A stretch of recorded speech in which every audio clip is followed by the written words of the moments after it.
Well, I think we need to show the worship team a little love for taking us back to the 80s this morning. They did a great job.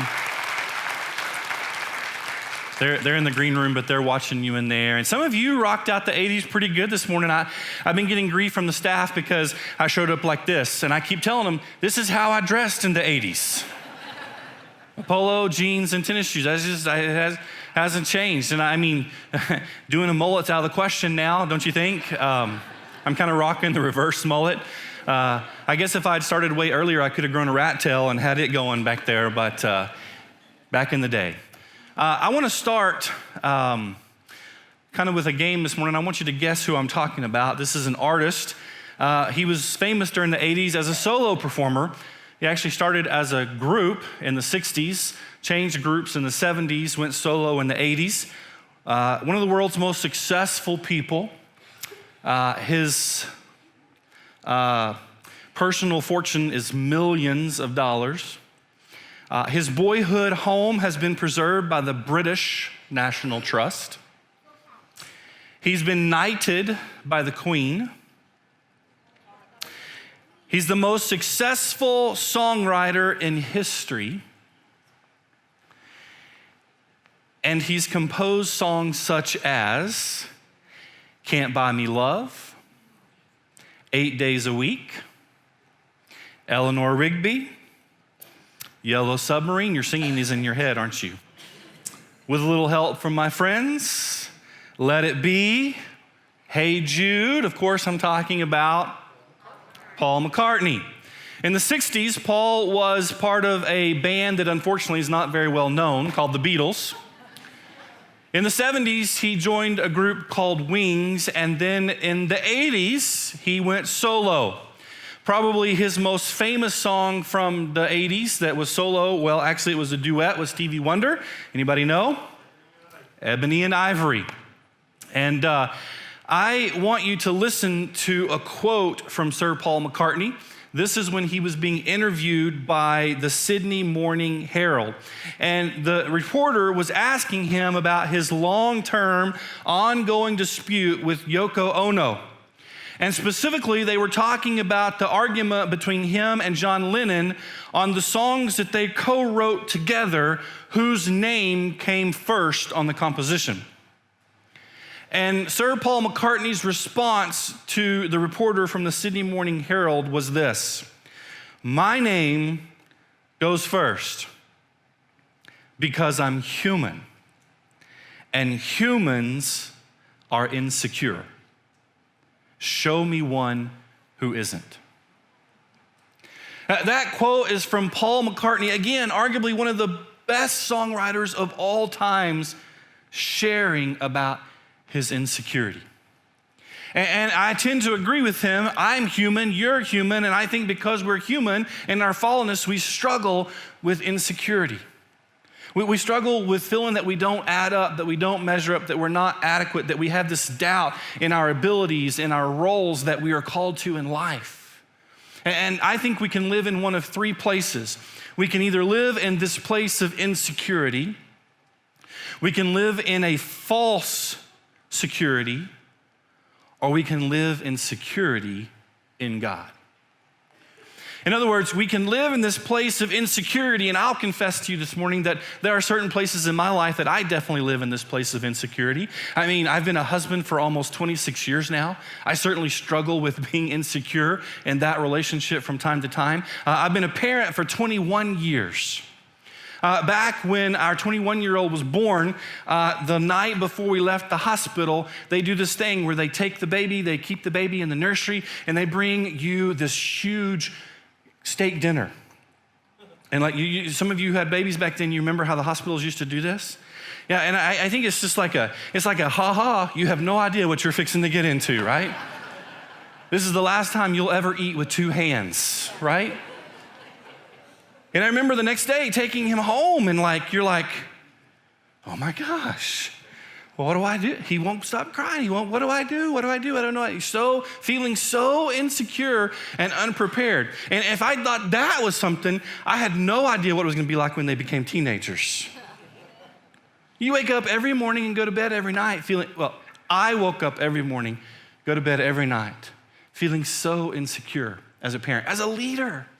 There are days, there are seasons, there are times where I just self-doubt. Like I don't feel like I've got it all together. Like, is this really what God is asking us to do? Is this really where he's leading us? Is this really not for my family, for the church? Is this real? It's just living in that place of insecurity. Sometimes we live in a place of false security. And we think we're secure, but our security is in things that won't last, like our appearance. That's why I'm not rocking the parachute pants this morning, okay? Money, success, our career, people. We can put our security in so many things. They can be snatched away just like that, and then we're left more insecure than we've ever been before. We can live in this place where we feel falsely secure, or we can choose to live in a place of security in God. And the point of this morning's message is to show us and to teach us how to move into that place of living in security with God, or living in security in God. And to do that this morning, I want to look at two characters out of the Bible, two kings out of the Bible, and I want to compare and contrast those two kings. So we're going to be looking at King Saul, and we're going to be looking at King David. If you got a Bible with you this morning, if you got your phone, we're going to start looking at King Saul in 1 Samuel chapter 9.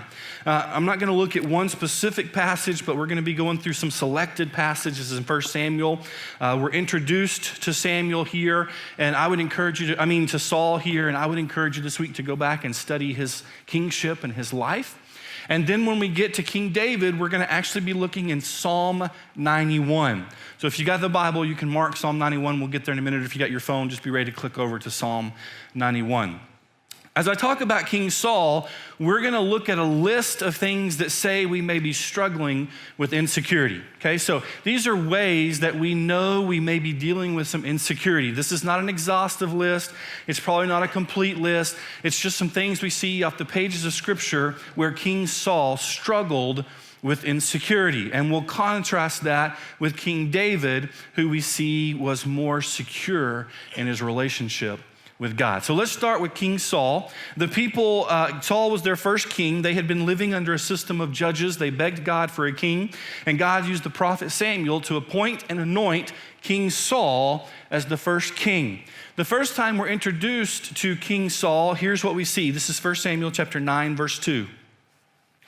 It says, Saul was a handsome young man. There was not a man among the people of Israel more handsome than he. From his shoulders upward, he was taller than any of the people. Now that makes a good king, right?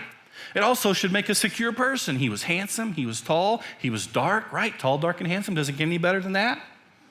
That's who Saul was.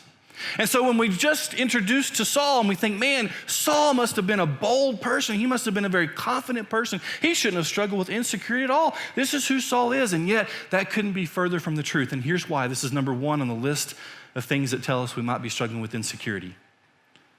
Saul was constantly tormented about what other people were thinking of him.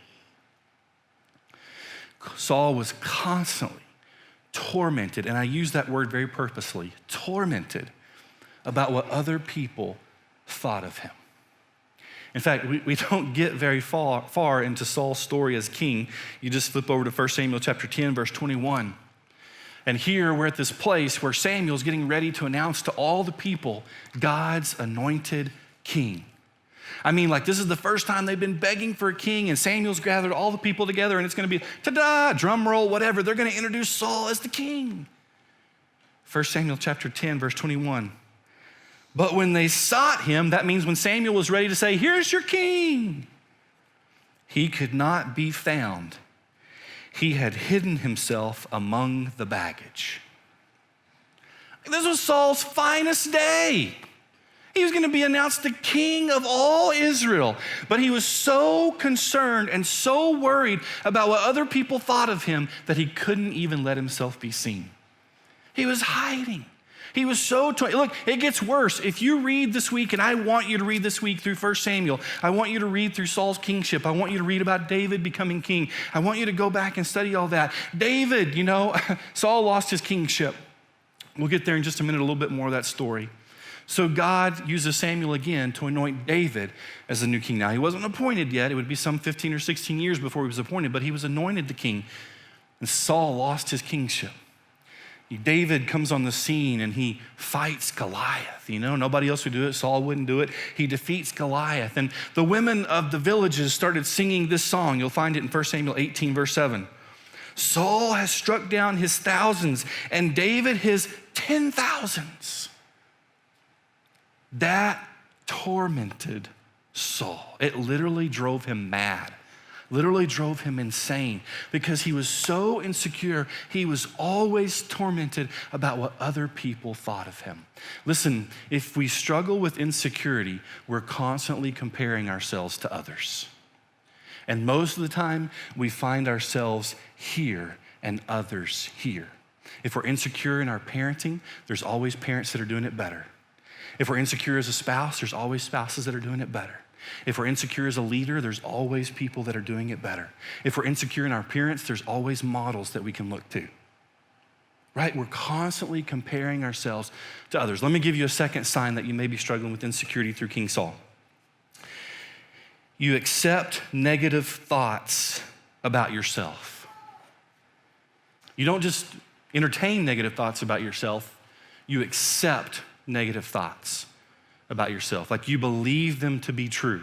You live into them. Let me give you an example of Saul's life. 1 Samuel chapter 15, verse 17.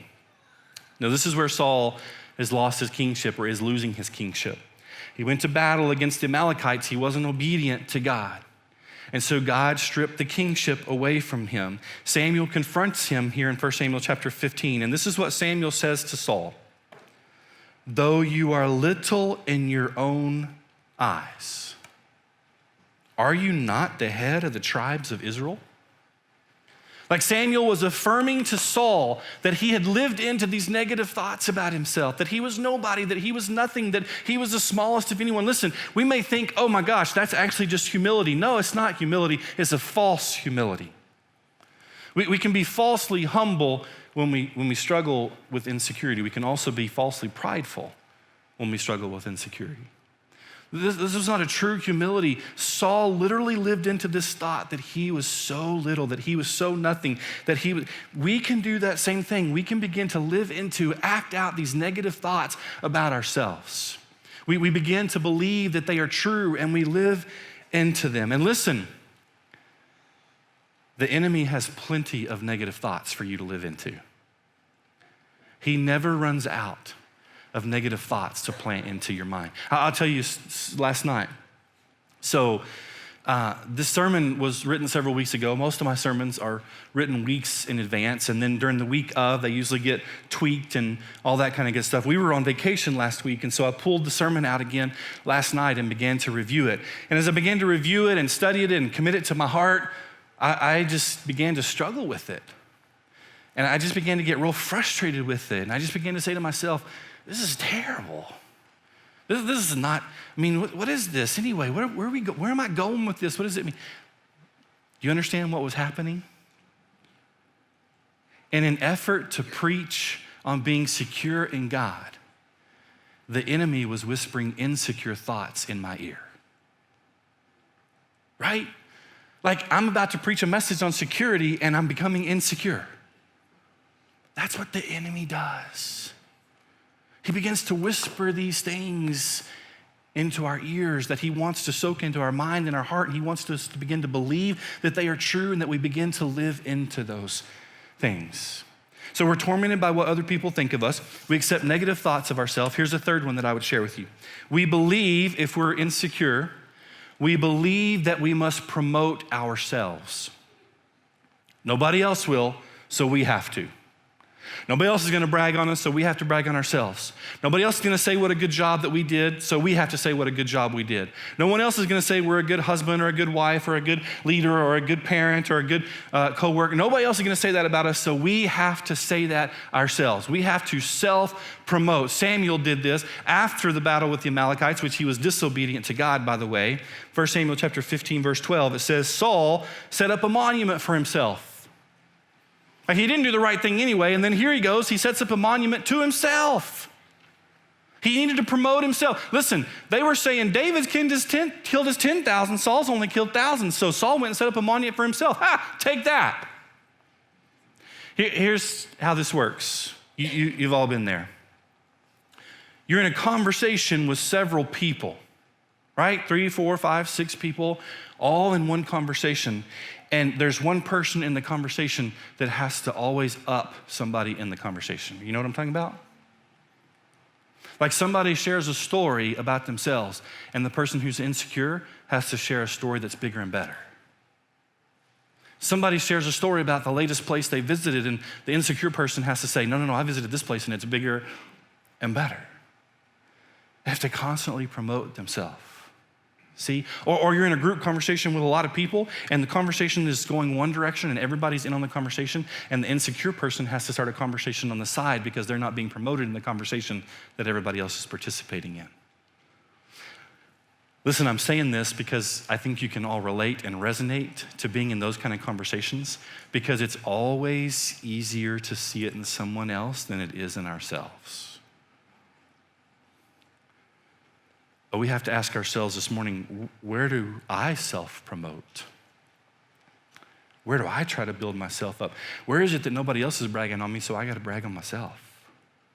I've got to set up a monument to myself because I'm so insecure in that area, in that role, in that place. Let me give you one other one. Again, this is not an exhaustive or complete list, but this is just what we see from the life of Saul. Let me give you one other one.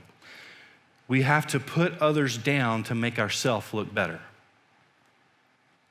Like, we have to constantly be degrading other people to elevate ourselves.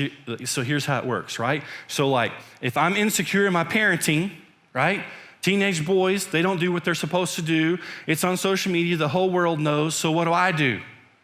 Well, I go find somebody who's doing a worse job than I am and make sure I point that out. You know what I'm saying?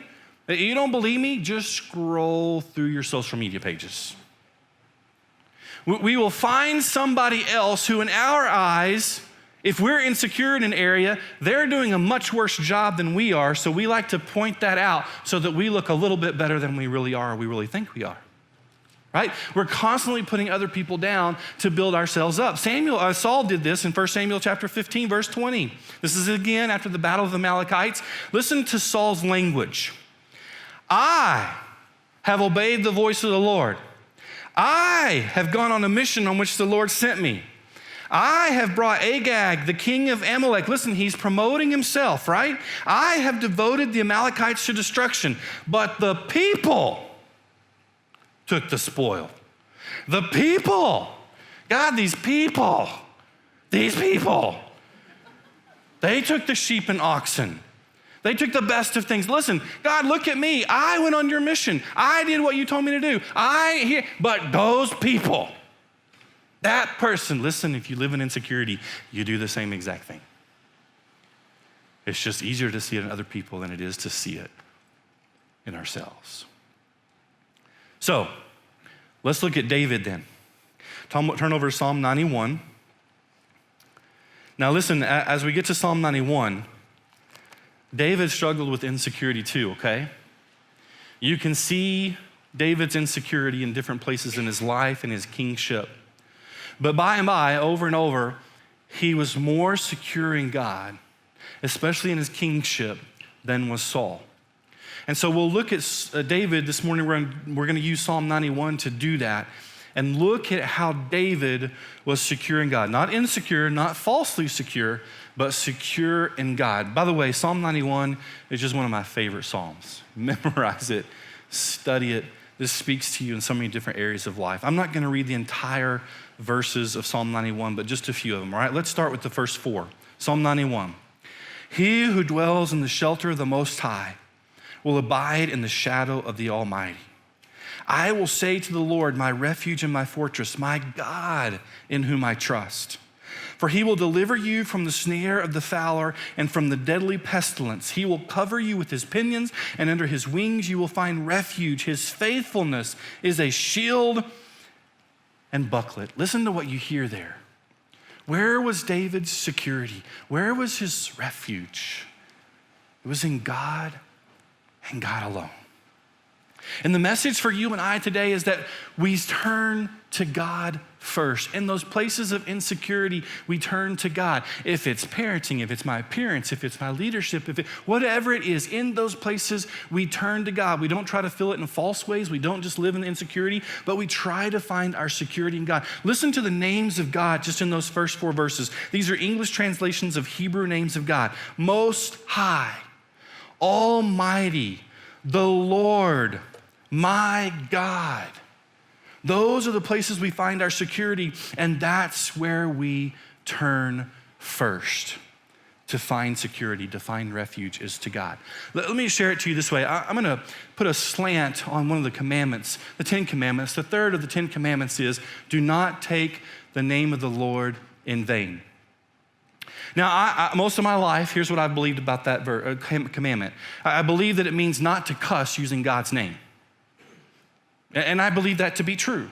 It means not to cuss using God's name. That's the third of the 10 commandments. But let me reframe that for you this morning.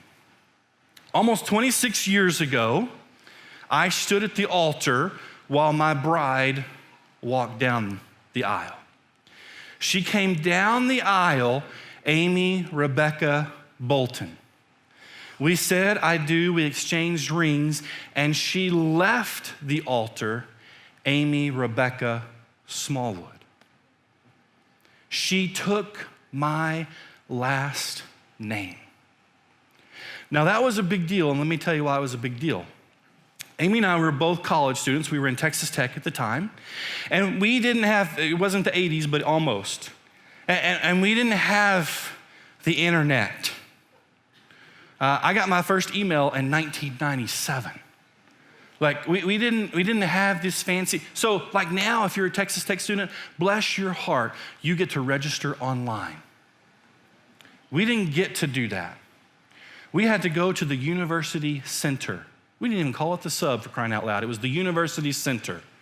And we had to wait in line for hours, literally. Anybody remember this? You were a student at Texas Tech then? Yeah. We had to wait in line for hours to finally get to a person that was the rudest person you had ever met in your entire life. Because they had been dealing with students all day long. And when you would get to that person, they would tell you, I'm sorry, that class is full. You had to go all the way back across campus to your advisor, find another class to take, and go wait in line again, only to be met with the second most rudest person you've ever met in your life. And this process sometimes went on and on and on. And they did this in alphabetical order.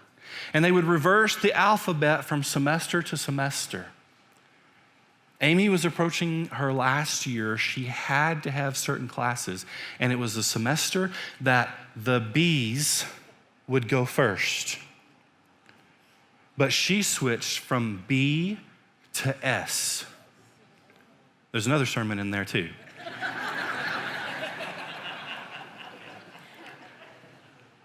So she had to go last. Listen, that's not the only reason it was a big deal. But she took my last name. Here's what that means. Everything that's mine is now hers. Now, at the time, it wasn't a whole lot. But it means everything that's mine is hers. Everything that's hers is mine. That's how that works. Listen, if you are a Christ follower, if you are a believer, if you are a Christian, you have taken God's name. That means that everything He has is yours. Everything He owns, you own. Everything He has is yours. And so if you live in a place of security and say, I'm not enough, I don't have that, I can't go there, you are taking His name in vain. Because He is enough.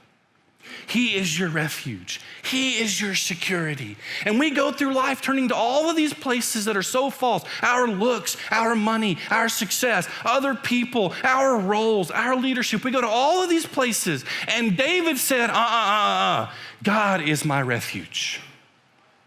God is my security. Listen, if you're struggling this morning with insecurity, it's okay to not be okay. But it's not okay to stay that way. Go to God first. That's the only place you will find eternal security. is in the Almighty, Most High, Lord God.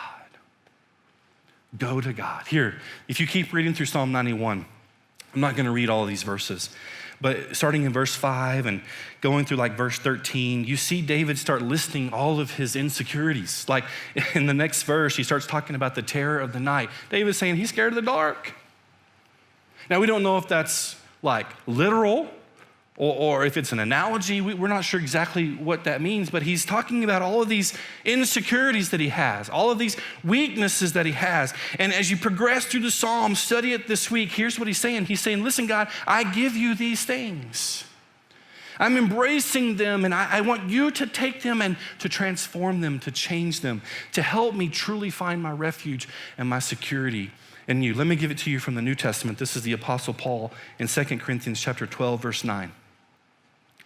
But he said to me, this is God speaking to Paul, my grace is sufficient for you.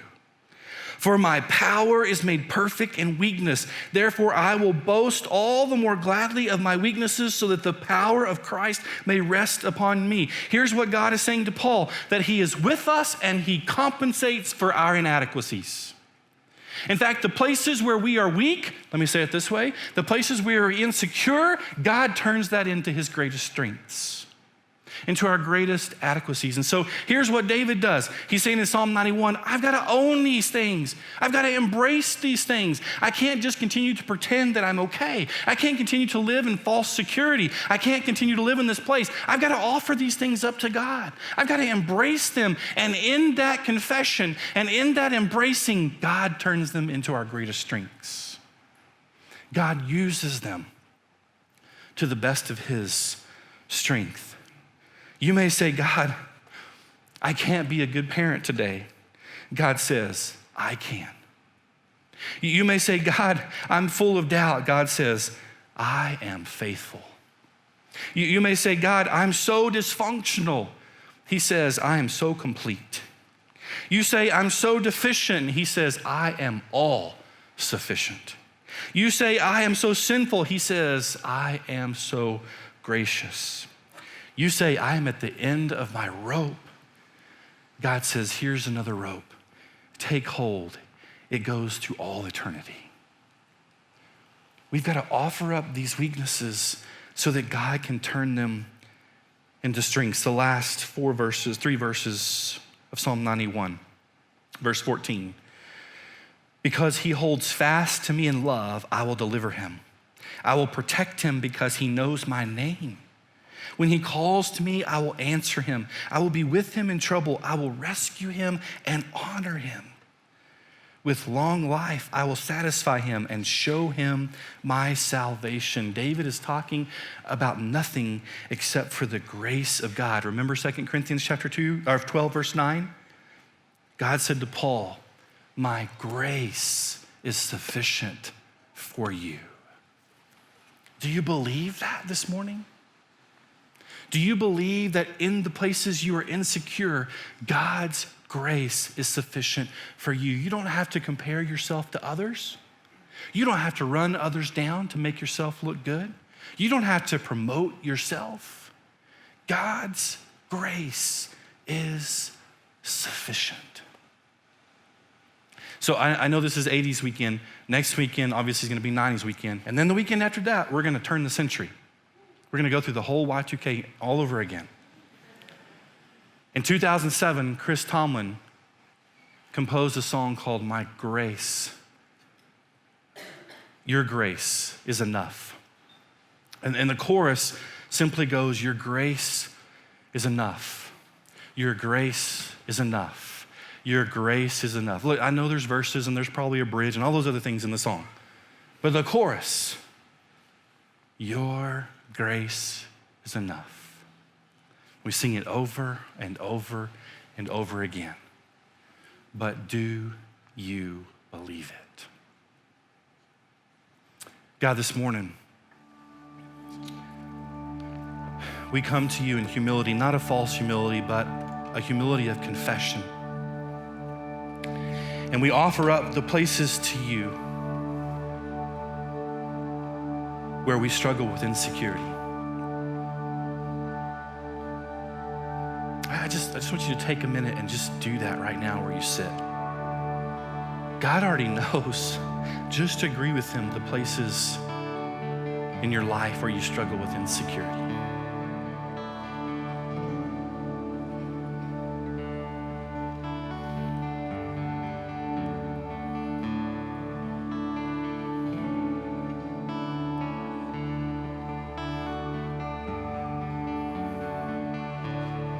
God, this morning, show us how to turn to you,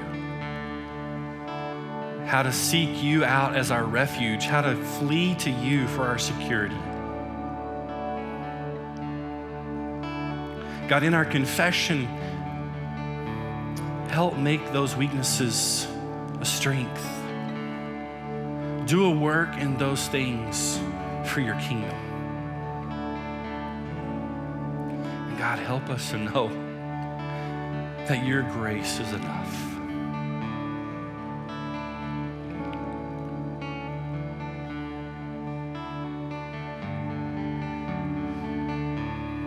I'm going to invite the prayer team to come down to the front. Maybe some staff will come as well. We're going to just offer up a time of prayer. Not just prayer, but a time of healing, a time of freedom.